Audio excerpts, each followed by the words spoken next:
Harlem, 1962. The streets were alive with music, laughter, and the hum of late-night conversation.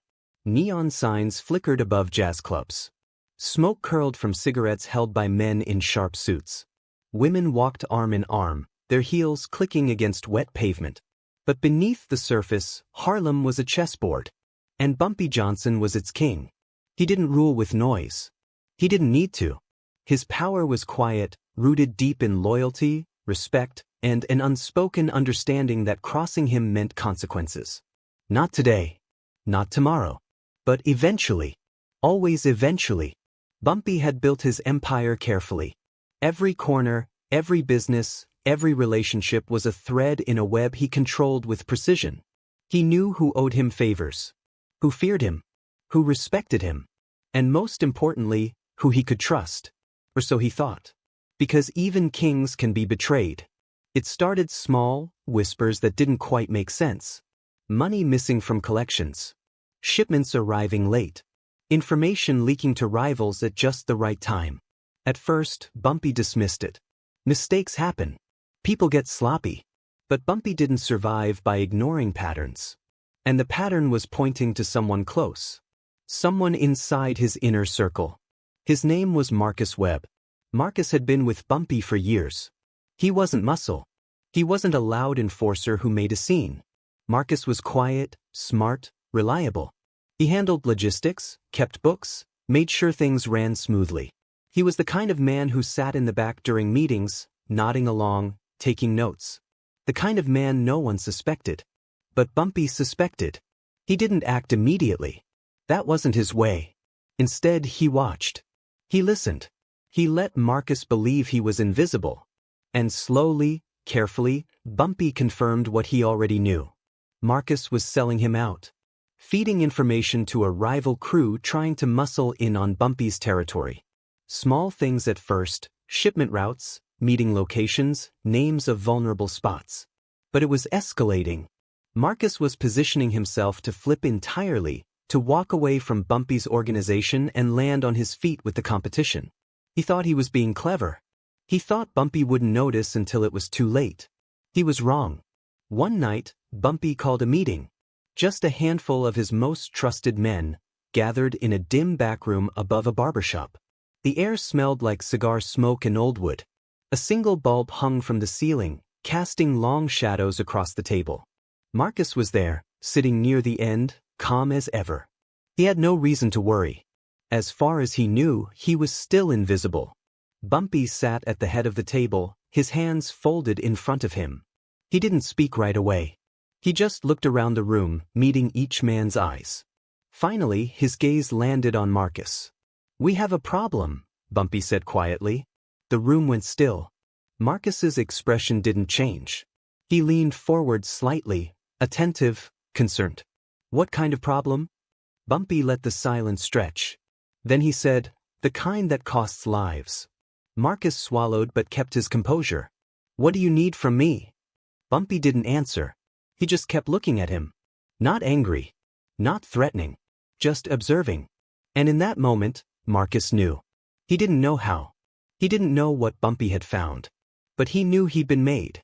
Marcus's hand moved subtly toward his jacket, but before he could reach whatever was inside, two men stepped behind him. No weapons drawn. No violence. Just presence. Bumpy leaned back in his chair, his voice calm and cold. "You thought I wouldn't notice." Marcus froze. "You thought you were smarter than me," Bumpy continued. "You thought you could take what I built, sell it piece by piece, and walk away clean." Marcus's jaw tightened, but he said nothing. Bumpy stood slowly, walking around the table until he was standing directly in front of Marcus. He looked down at him, his expression unreadable. "I gave you a place," Bumpy said quietly. "I gave you respect. I trusted you. And you sold me out for what? A better deal? A few extra dollars?" Marcus finally spoke, his voice shaking slightly. "It wasn't personal, Bumpy. It was just business." Bumpy's face remained stone. "Everything is personal." He turned to the men standing behind Marcus. "Get him out of here." Marcus was dragged to his feet. He didn't fight. He didn't beg. He knew better. But as they pulled him toward the door, he looked back at Bumpy one last time. "You gonna kill me?" Marcus asked, his voice flat. Bumpy didn't answer right away. He just watched him, his expression calm, almost thoughtful. Then he said, "Not tonight." Marcus blinked, confused. Bumpy stepped closer, his voice dropping to a whisper that only Marcus could hear. "I want you to live with what you did. I want you to run. I want you to look over your shoulder every single day, wondering when I'll come for you. And when you finally think you're safe, that's when I'll find you." Marcus's face went pale. "Now get out of my city," Bumpy said. The men shoved Marcus toward the door. He stumbled, caught himself, and then he was gone, disappearing into the night. The room was silent. One of Bumpy's men spoke up. "You really gonna let him walk?" Bumpy sat back down, lighting a cigar. He took a slow drag, then exhaled. "He thinks he's walking," Bumpy said quietly. "But he's already dead. He just doesn't know it yet." "What would you do if someone you trusted betrayed you? Let me know in the comments." Marcus ran. He left Harlem that night and never looked back. He changed his name, moved to a different city, started over. He worked low-level jobs, kept his head down, avoided anything that might connect him to his past. And as the years passed, he began to believe he was safe. 1 year became 2. 2 became 5. 5 became 11. 11 years without a word. Without a sign. Without consequence. Marcus convinced himself that Bumpy had forgotten. Or maybe Bumpy had died. Or maybe the threat had been empty all along, just words meant to scare him. He stopped looking over his shoulder. He stopped flinching at shadows. He started living again. 11 years later. Philadelphia, 1973. Marcus had built a quiet life. Nothing flashy. Nothing dangerous. He worked as a manager at a small shipping company, lived in a modest apartment, kept to himself. He had a routine: coffee in the morning, work during the day, dinner at the same diner twice a week. Table 7. It was his spot. Corner booth, away from the noise, with a view of the door. Old habits die hard, even when you think you're safe. The diner was nothing special. Checkered floors, vinyl booths, the smell of grease and burnt coffee. A jukebox in the corner played Motown hits on repeat. The waitress knew his order by heart: meatloaf, mashed potatoes, black coffee. It was unremarkable. Forgettable. Exactly the kind of place where you could disappear. And for 11 years, that's exactly what Marcus had done. He had convinced himself the past was buried. Bumpy Johnson was a ghost from another life. Harlem was a distant memory. The fear had faded, replaced by the dull comfort of routine. But some debts don't expire. It was a Tuesday evening, just after 7. The diner was half full. A few truckers, a couple of regulars, a man reading a newspaper at the counter. Marcus sat in his usual spot, cutting into his meatloaf, his mind on nothing in particular. The bell above the door chimed. Marcus didn't look up. He never did. He had trained himself not to notice. Not to react. Not to care. But then he felt it. A shift in the air. A presence that didn't belong. Slowly, almost against his will, Marcus glanced toward the entrance. And his blood turned to ice. Bumpy Johnson stood in the doorway. He looked older but not weaker. His suit was immaculate, dark gray with sharp lines. His hat tilted just slightly forward. His cane, more for show than necessity, rested in his right hand. His eyes swept the room slowly, methodically, until they landed on Marcus. And then Bumpy smiled. Not a warm smile. Not a friendly smile. A knowing smile. Marcus's fork slipped from his hand, clattering against the plate. His heart hammered in his chest. His mind raced. How did he find me?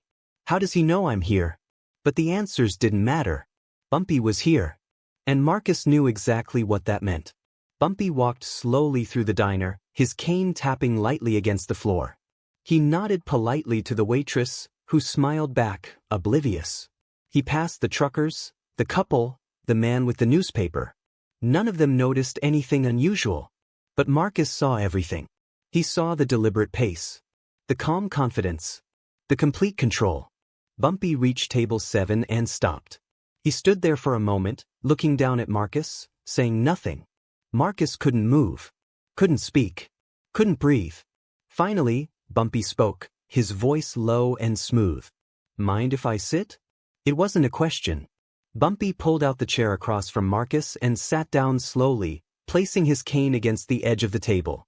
He folded his hands in front of him, his gaze never leaving Marcus's face. The silence was suffocating. Marcus's mouth was dry. His palms were sweating. He tried to speak, but no words came out. Bumpy leaned back slightly, his expression calm, almost relaxed. 11 years, Bumpy said quietly. That's a long time. Marcus finally found his voice, though it was barely a whisper. Bumpy, Bumpy raised a hand, cutting him off. "I'm not here for excuses." Marcus swallowed hard. His mind was racing, searching for an exit, a way out, anything. But there was nowhere to go. The diner was public, but that didn't matter. Bumpy didn't need privacy to make a point. "You thought I forgot," Bumpy continued, his tone almost conversational. "You thought distance would save you. Time would save you. A new name, a new city, a quiet life." He leaned forward slightly, his voice dropping even lower. "But I told you, Marcus. I told you I'd find you." Marcus's hands trembled. "I didn't think you'd actually." "That was your mistake," Bumpy said, his voice sharp now, cutting through the air like a blade. "You didn't think. You assumed. You hoped. And hope is dangerous. If you're feeling the tension, hit like. This is how real power moves." Bumpy reached into his jacket slowly, deliberately. Marcus flinched, his body tensing, ready to bolt. But Bumpy didn't pull out a gun. He pulled out a straight razor. Silver. The blade folded neatly into the handle. It was the kind of tool that had history, that had meaning. It wasn't flashy. It wasn't modern. It was personal. Bumpy placed it on the table between them, the metal catching the light from the overhead lamp. Marcus stared at it, his breath shallow. "You recognize this?" Bumpy asked. Marcus shook his head, unable to speak. "This belonged to my father," Bumpy said quietly. "He used it every morning. Taught me how to shave with it when I was a boy. Told me a razor is a tool of precision. It requires control, patience, respect." He picked it up, unfolding the blade slowly. The sound of the metal sliding open was the only noise in the booth. "You know what happens when you disrespect a tool like this?" Bumpy asked, his eyes locked on Marcus. "It cuts deeper than you expect." Marcus's breathing quickened. "Bumpy, please. Please." Bumpy repeated, his voice hardening. "You had 11 years to run. 11 years to disappear. And you chose to sit in the same diner at the same table, twice a week. You got comfortable, Marcus. You forgot who you were running from." Bumpy leaned across the table, the razor still in his hand, his voice dropping to a whisper. "But I never forgot."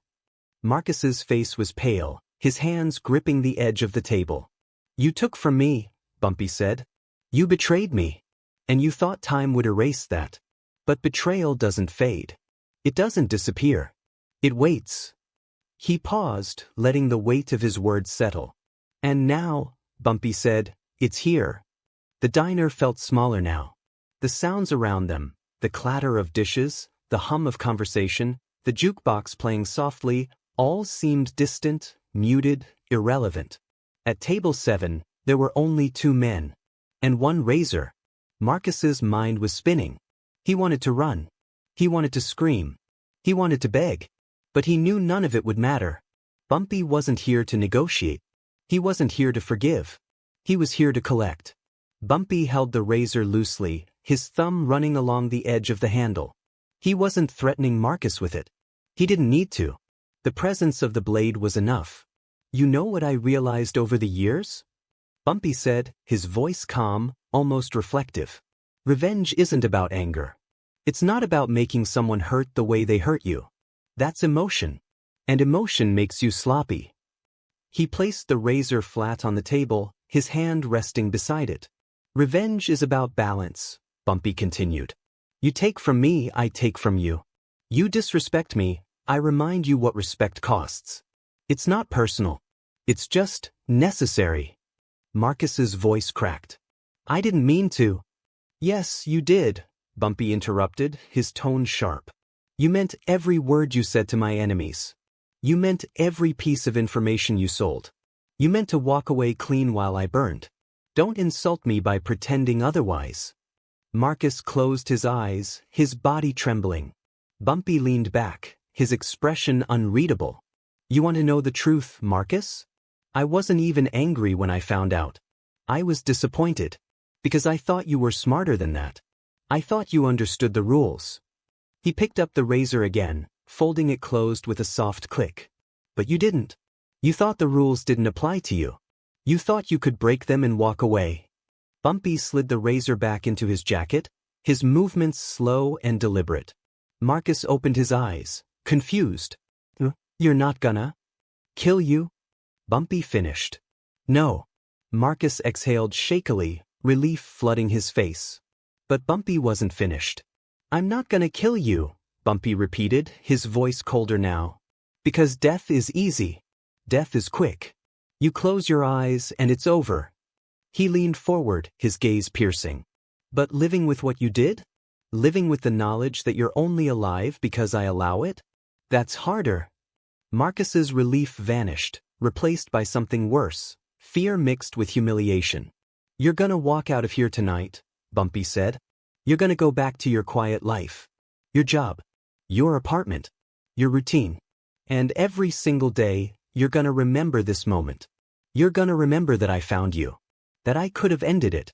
And I chose not to. He stood slowly, adjusting his jacket, picking up his cane. But don't mistake mercy for weakness, Bumpy said, his voice low and final. You got 11 years because I wanted you to feel safe. I wanted you to believe you'd escaped. And now that you know you didn't, now you understand. Bumpy turned to leave, then paused, glancing back over his shoulder. If I ever hear your name again, Marcus, if you ever step out of line, if you ever think about running your mouth, if you ever forget what happened at this table, I won't come back to talk. He tapped his cane once against the floor. Next time, the razor stays out. And with that, Bumpy walked calmly out of the diner. The bell above the door chimed softly as he disappeared into the night. Marcus sat frozen at table 7, his hands still gripping the edge of the table. His meatloaf had gone cold. His coffee untouched. His entire body was shaking. The waitress walked over, oblivious to what had just transpired. You okay, honey? You look like you've seen a ghost. Marcus didn't respond. He just stared at the empty seat across from him. He had seen a ghost. And the ghost had let him live. But living, Marcus now understood, was its own kind of punishment. Outside, Bumpy walked slowly down the street, his cane tapping against the pavement in a steady rhythm. The night air was cool, the city quiet. He didn't look back. He didn't need to. Because Bumpy Johnson understood something most people never learn. Power isn't about violence. It's about presence. It's about the threat that never needs to be spoken. It's about making someone realize that mercy is more terrifying than punishment. Marcus would never run again. He would never betray again. Not because Bumpy had hurt him, but because Bumpy had spared him. And that debt would follow Marcus for the rest of his life. Bumpy disappeared into the shadows of Philadelphia, a man who had traveled across state lines and 11 years just to sit across from a trader and deliver a single message. Some debts don't expire. Some men don't forget. And some prices are paid in silence. Back at table 7, Marcus finally stood on shaking legs. He left money on the table, more than the bill required, and walked out of the diner without looking back. He would never return. He would never sit at table 7 again. And for the rest of his life, whenever he saw a man in a gray suit, whenever he heard a cane tap against the floor, whenever he felt eyes on him in a crowded room, he would remember. Betrayal has a cost. And Bumpy Johnson always collects. If you understand what real power looks like, if you know that silence is louder than violence, then subscribe. This is where we tell the stories that matter. The night moved on. The diner closed. The streets emptied. But the lesson remained. And it always would.